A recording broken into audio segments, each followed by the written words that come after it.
My name's Hannah Kemp-Welsh. I'm the Mental Health Programme Manager at Raw Material. So I manage Raw Sounds, which is our project here for mental health service users. Raw Sounds is a music and media project for people who have got experience of mental ill health.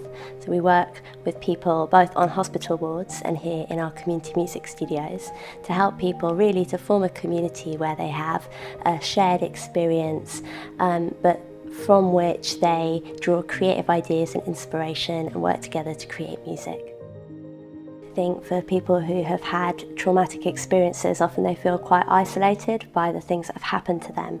So having a space where they have ownership and where they can come together and create something new is really considered.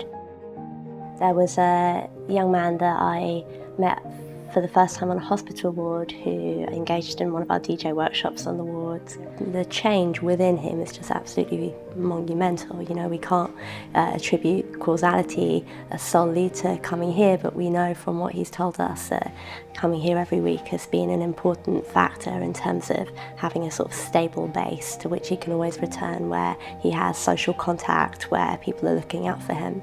Maudsley Charity fund our Monday Skills and Support Day, which is a day where participants can come and engage with beginners drum lessons, advanced drum lessons, guitar classes, vocal coaching, and whilst they can engage with these kind of group learning activities, they also have a social space where people can come, meet, use high quality equipment and access any support and talk about what's going on for them.